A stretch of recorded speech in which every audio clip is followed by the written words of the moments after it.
My boyfriend is a legacy organizer. On the day I died alone, he was celebrating his white moonlight's birthday. Later, as usual, he tidied up the room for the deceased, unaware that this time the deceased was me, and those were my belongings. On the day he learned the truth, he clutched my pregnancy test report and broke down. On the 15th day after my death, my soul still wandered in the human world, but today was different from usual. I saw Julian in my own room. He was meticulously tidying every corner of the room. This house was one I secretly rented after arguing with him. No one knew my name, no one knew my past. The half-peeled grapefruit I hadn't finished was thrown into the trash by him, and the half-knitted sweater on the sofa was also packed into the legacy storage box. Julian is my boyfriend and also my fiancé. 2 hours ago, the landlady contacted him to come and help tidy my belongings, saying I was a very good girl, but unfortunately suffered from asthma and died alone in the room, which was truly pitiful. Julian loved this job and was full of compassion, offering to send this lonely girl on her final journey for free. He pulled out the box from under the bed and stared at the cosmetics inside in a daze. Each brush had neatly pasted Crayon Shin-chan stickers. I was a Crayon Shin-chan fan, something Julian and everyone around knew. His assistant Evan, who followed him, "Bro, this girl has the same hobby as sister-in-law, the house is full of Shin-chan." Mentioning me, Julian seemed very impatient and casually threw the brushes into the box. "Mention her less, it's annoying." Evan scratched his head. "By the way, you haven't contacted sister-in-law for half a month, right? Aren't you afraid she'll really get angry and ignore you forever?" Julian ignored him, took out the envelopes from the drawer, looked at them, and, adhering to the idea of respecting the deceased, stuffed them into the storage box without opening them. If he had been a bit more careful or had a better memory, he would have discovered that those envelopes were all love letters I had written to him before. Julian and I were high school classmates, both of us were eccentric rebels, and we reunited at a teacher's funeral. He abandoned his family business to become a legacy organizer, while I chose an extremely niche profession, mortuary cosmetologist. On the day we met again, Julian was very awkward. "If you have any needs regarding belongings, you can contact me." I nodded, showing an awkward yet polite smile. "If you die horribly in the future, I can help make you look handsome." From then on, Julian pursued me madly. People in the circle said we were birds of a feather, a match made in heaven. Until Clara returned to the country, the conflicts between us escalated. On the day my asthma attacked, I frantically pulled out the inhaler from my bag, but accidentally dropped it onto the balcony downstairs. Wrapped in intense suffocation, in a daze, I kept pressing the side button on my phone, dialing the set emergency number. But each time, it was mercilessly hung up. My soul floated out the window and drifted with my thoughts to where Julian was. He was at a hotel with friends celebrating Clara's birthday. At that moment, my heart seeped with deep sourness. Now I stand beside Julian, watching him meticulously pack everything that belongs to me. When he works, he's very careful, properly storing even an ornament or a toothbrush. He pushed open the wardrobe and began sorting my clothes. In the cabinet was an out-of-place white men's shirt. Julian held it and looked, seeming to notice the familiar scent. His eyes slightly brightened, brows furrowed deeply. He raised his hand to shake the shirt twice, but a piece of paper folded several times, square-shaped, fell from the pocket. It was the pregnancy test report from half a month ago, which I had casually stuffed in while hugging the shirt to sleep at night. He picked up the paper, hesitated slightly, and just as he wanted to open it, he was interrupted by the landlady entering. "Mr. Julian, have a cup of water, it's really troublesome for you today." Julian casually put the report into the box, took the mineral water handed by the grandma, and chatted, "Thank you, Grandma." Was the deceased the owner of the house? "The home is really simple." The landlady sighed. "Serena was my tenant, an extremely beautiful girl, often sending fruits to this lonely old woman." "How could such a good girl die?" Julian's drinking motion stopped. "My fiancée is also named Serena and likes Crayon Shin-chan, quite fateful." He then asked, "How do you plan to handle these belongings?" The landlady's weathered face was full of sorrow. "What is brought at birth cannot be taken at death, why not burn them all?" Julian nodded and unusually asked more. Okay, leave it to us. By the way, has the girl's body been cremated? Not yet, it's at the mortuary unclaimed. My fiancé is a mortuary cosmetologist, I'll have her go and do the makeup. One lives a lifetime and should depart decently.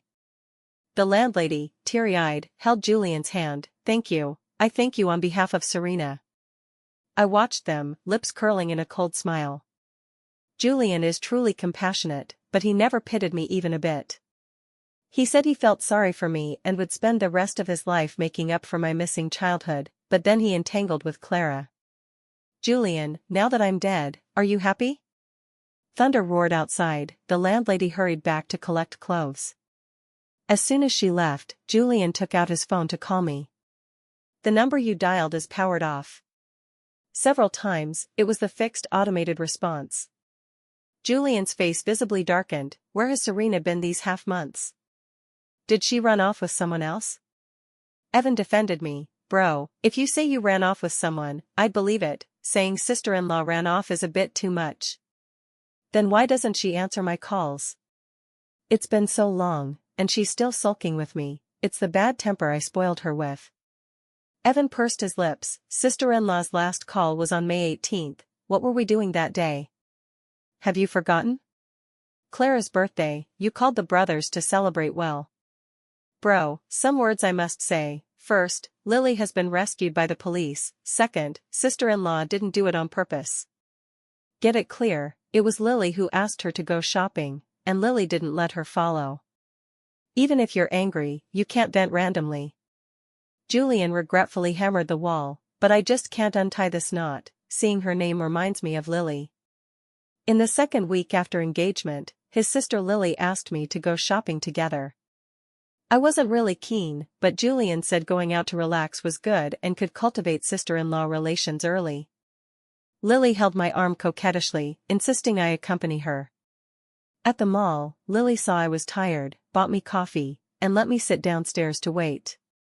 But half an hour later, I realized something was wrong.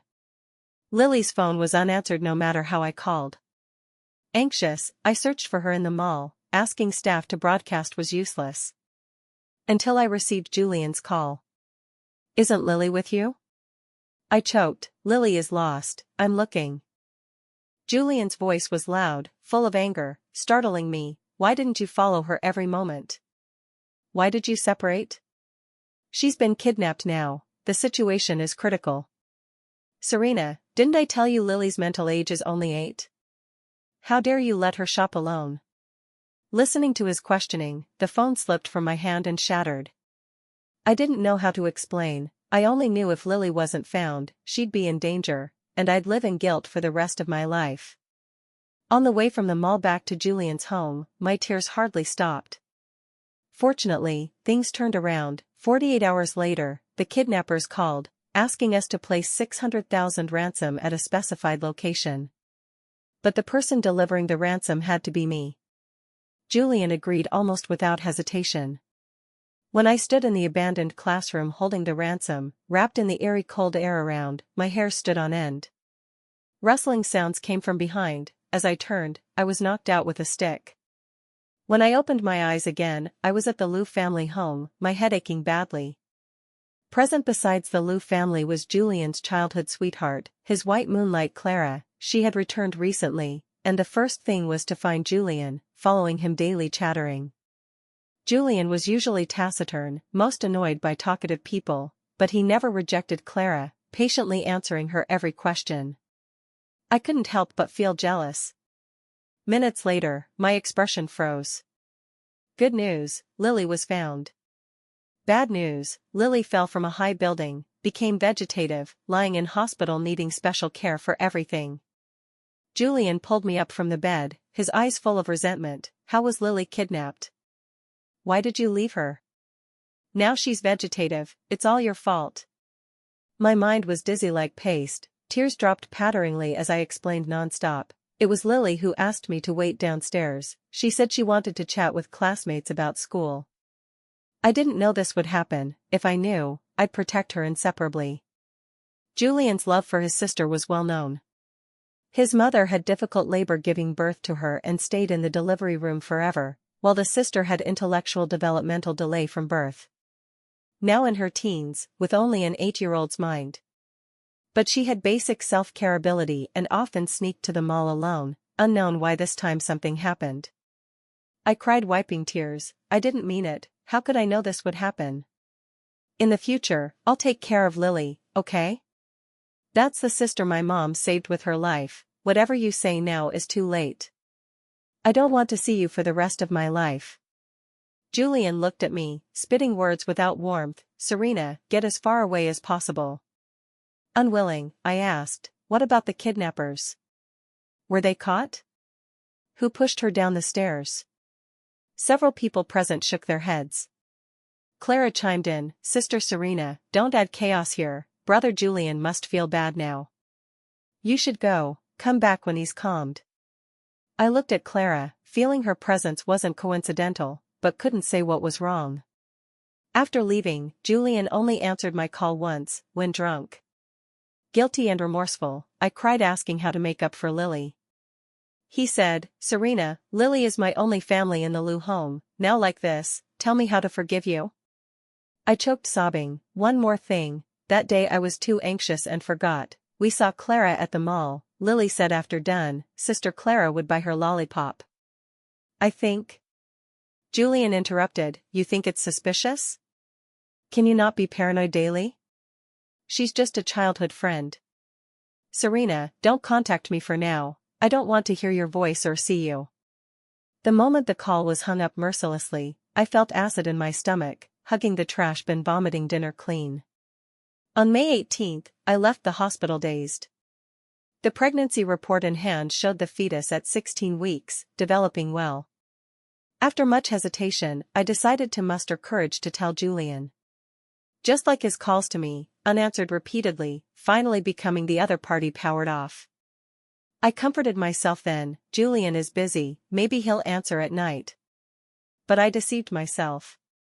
Clutching my belly, curled on the floor despairingly awaiting death, my mind was full of scenes traveling to Italy with Julian. That year the weather was cold. After dinner, we strolled near the hotel. Passing a corner, Julian suddenly pulled me. He pinned me against the wall, wrapping me with his coat. I shivered from cold, hands together blowing into palms for warmth. He said, Serena, there's snow on your lashes.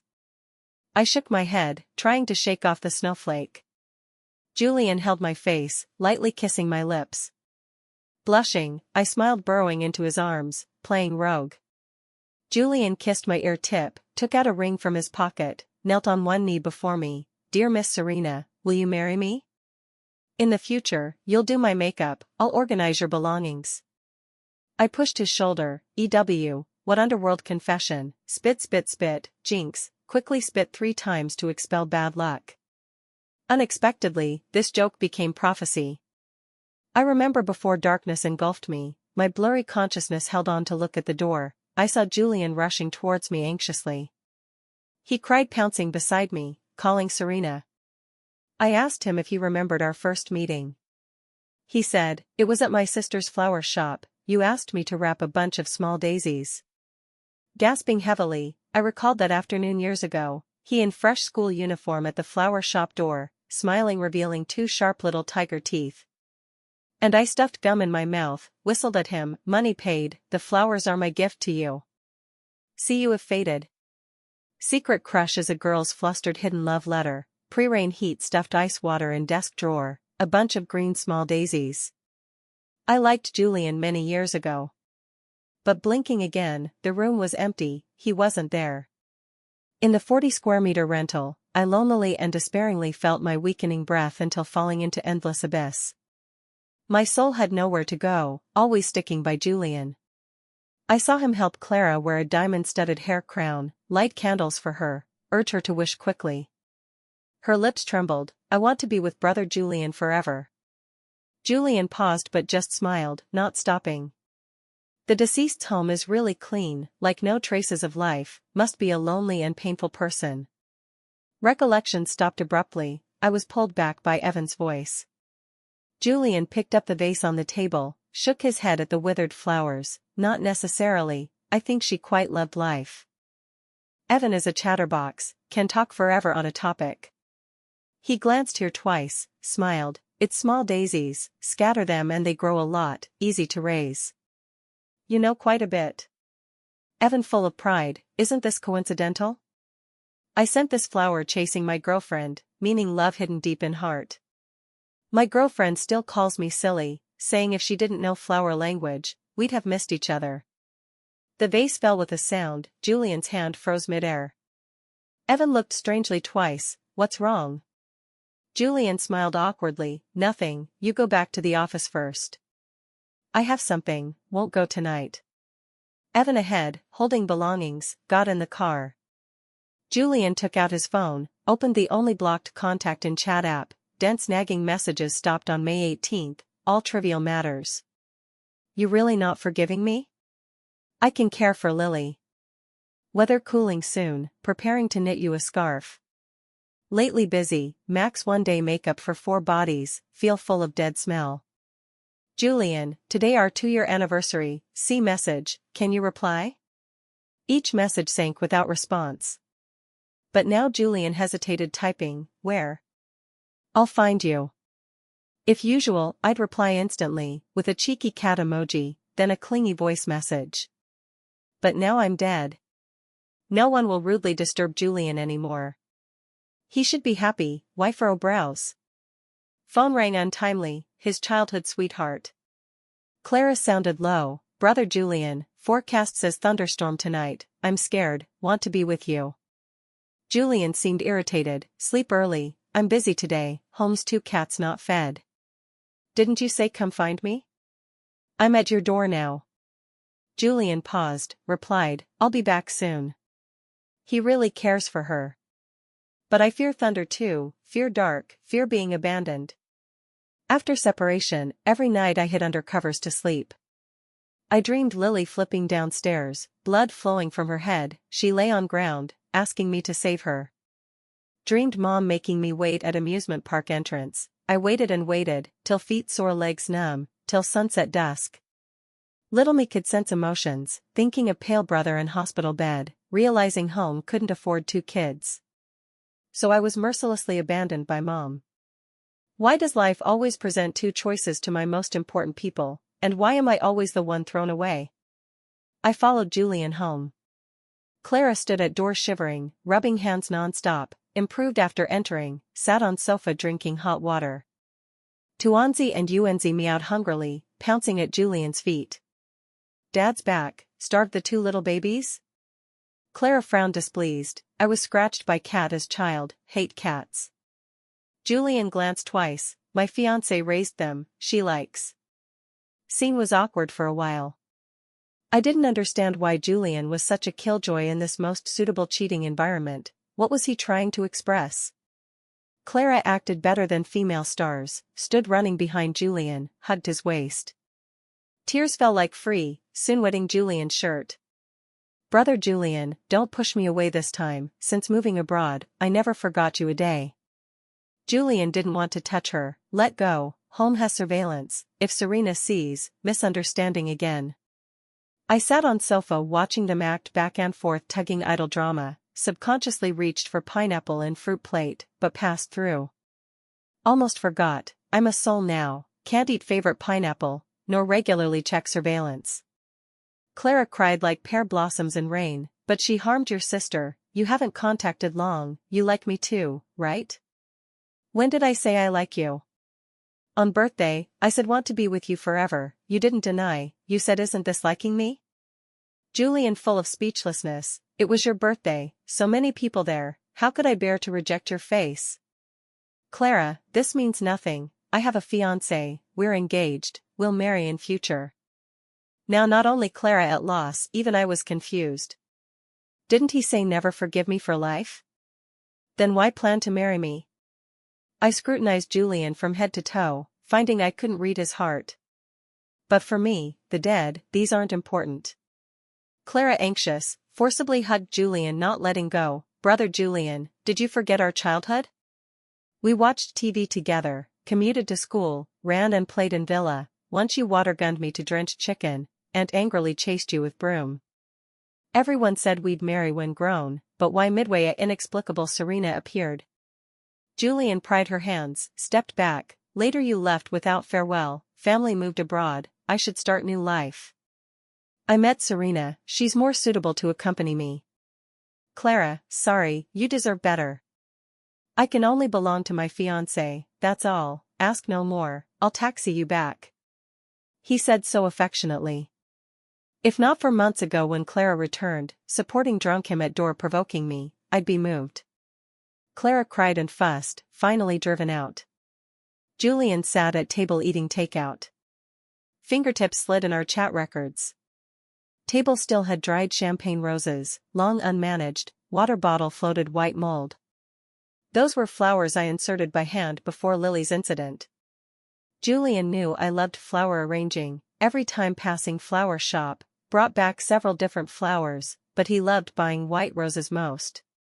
I held flower shears standing at table carefully trimming branches. Julian from behind encircled my waist, chin on my shoulder, rubbing like large dog. Julian, if rutting, roll aside to rut. Julian as if not hearing, continued clingy, Serena, you changed perfume, this scent suits you. I rolled eyes, corpse odor from mortuary. Julian covered my mouth, stopping nonsense, spit spit spit, I'm flirting with you, steal straight girl really kills mood. I held vase looking repeatedly, satisfied with my arrangement. But if new white roses were Clara's favorite, I'd mercilessly throw them all in trash. Julian opened auto-blocked call records, there a number called 6 times consecutively, all missed. He furrowed nice brows, called back. Other end answered quickly, seeming waited long. Mr. Julian? We're Lingnan Road Mortuary, when do you have time to claim the body? Julian stunned, what body? Your girlfriend's body, here over half-month, no family claimed, called you several times, no answer. You got wrong person? The guy sighed helplessly, Serena, female, 28, red birthmark behind ear, died of asthma. Last call May 15th to you, noted dear Mr. Julian, can't be wrong? Phone dropped from Julian's hand, he almost drained of all strength, staggered steps falling to ground. Minutes later, Julian drove to Lingnan Road. I sat in passenger watching him red-eyed going crazy. Bean-sized raindrops smashed car glass mercilessly, but didn't affect him flooring accelerator. Julian ran into mortuary, with trembling hand lifted white cloth, seeing body's face, cried pouncing before morgue table. Serena, you must be joking, you're playing temper to anger me on purpose, right? I smacked lips, sighed helplessly, body stored too long, already rigid, face and neck with many livor mortis. Truly pity, my makeup skill so good, 5 years no complaints, in end, couldn't do my own makeup. In my impression, Julian always gentlemanly. I never saw him cry heartrending like now, hugging body not letting go, Serena. Wake up. Let's take wedding photos, I'll never tell you to roll again. I want to see you, I think of seeing you daily, get up. Staff helplessly shook head, stepped forward advising, sir, dead can't resurrect, condolences. Julian as if not hearing, tightly hugged my body, tears fell on pale skin, but I couldn't feel temperature anymore. When he exited mortuary, eyes red, body swaying, about to fall but supported. Seeing it was Clara, somewhat disappointed. Brother Julian, I came first thing upon news, Sister Serena so young, I feel regretful too. But dead is dead, survivors must continue living, don't be too sad. Julian held my urn, eyes with heavy hatred, voice low, that day you hung up my call? Clara guilty, muttered softly, you went to bathroom without phone, I saw Sister Serena's call and hung up, later accidentally deleted record too. Julian broke down roaring, you killed her. Do you know that was her distress call to me? Clara scared, tears-smeared face, grabbed his arm explaining, I feared you'd leave temporarily, I didn't expect to kill Sister Serena, I wasn't intentional. Seeing her green tea act, I couldn't help clenching fists. Last call picked up 2 seconds, my save me just out, other end hung mercilessly. She knew I was in danger, absolutely not unintentional. Julian flung her off fiercely, drove to office. Office has computer, Evan, this kid doesn't like going home daily, simply nests here gaming. When Julian rushed in, he was eating instant noodles. Bro, so late, why come? Julian didn't respond, ran to storage rummaging, boxes thrown everywhere. He stood in room breaking down, covering head crying loudly. Evan, scared, asked, Bro, finding what? Julian, soulless, belongings? The ones we collected. Where's today's Lingnan Road female deceased's belongings? Evan hissed, pointed window trash bin, that grandma said burned and thrown there. Julian cried, running out, dumped bin contents, knelt and piled, desperately searching, but only found ashes with nothing left. I knew he was looking for those letters. Love letters I wrote and mailed during business trips. I said it had ritual sense. When old, white-haired, sitting side by side under eaves reading them, how memorable. I didn't wait till that day. Julian viciously smashed ground several times, fists bleeding. Still not enough vent, slapped own face several times. All my fault, all my fault. He suddenly remembered something, panically took out the thick folded paper from pocket, clumsily opened. Content simple, Serena, 28, fetus over 16 weeks, biparietal diameter, head circumference, abdominal circumference, femur all visible. About 2 minutes later, Julian's gaze scattered, hand-holding report shaking crazily, couldn't hold back hoarse roaring. Serena, I was wrong, I beg you come back. Evan saw Ern earlier, now solemnly patted Julian's shoulder, stiffly squeezed 2 words, condolences. Julian went mad. How could Serena bear leaving me? She won't leave, she's tricking me again. She likes kids so much, how bear dying? Evan, look, I have a child, I'll be dad, Serena will come home soon. Evan turned, couldn't bear seeing him like this. Bro, don't, sister-in-law is dead, she's now ashes, you should bury her and the child well. Julian never recovered from that moment on, spending his days staring at my photo.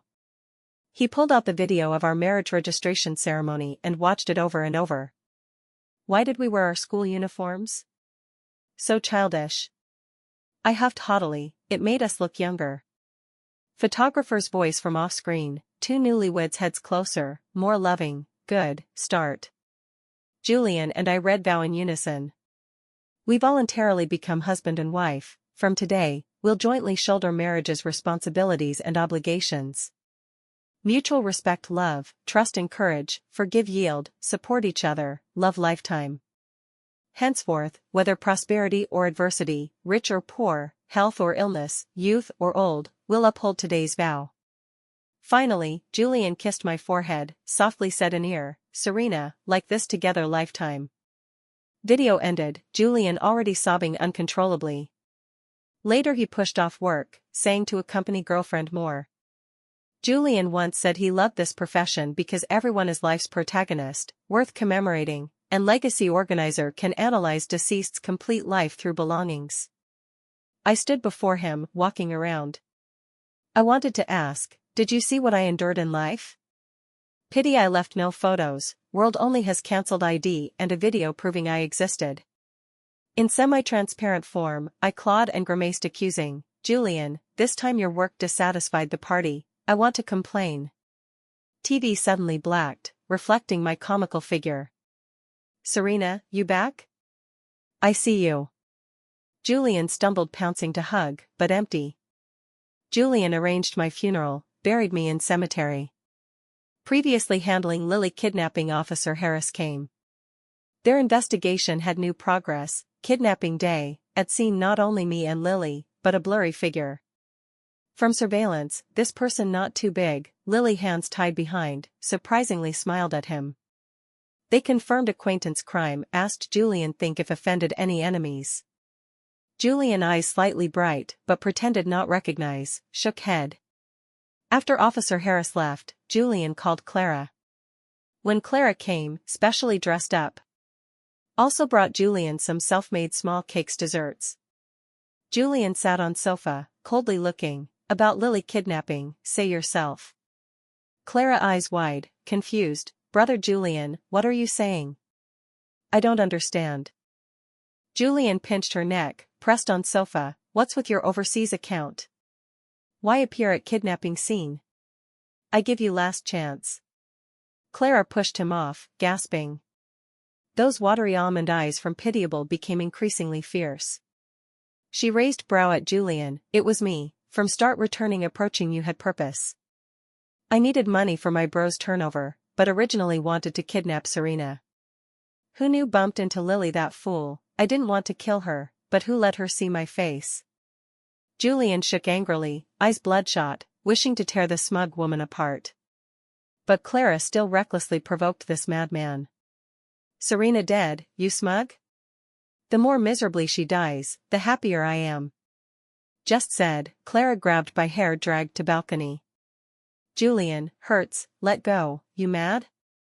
How could Clara beat a 1.9m man? But she desperately hugged Julian when body flipped over railing. Two people fell rapidly from 40th floor, landing on ground with muffled sound. Everything ended. Clara below when falling, died on spot, Julian severely injured, recovered 2 months later discharged, but lifelong unable to walk, henceforth inseparable from wheelchair. His mind seemed problematic too, always talking to air. Seeing people asked, "Did you see my fiancé?" She said she loves me, she didn't die at all. Most times got passerbys neurotic. On a sunny afternoon, I turned into breeze gently brushing Julian's hair tips, made final farewell. I hope we never meet again. Even next life, don't encounter. In his shocked excited gaze, I waved at him. Secretly said, never see again, Julian.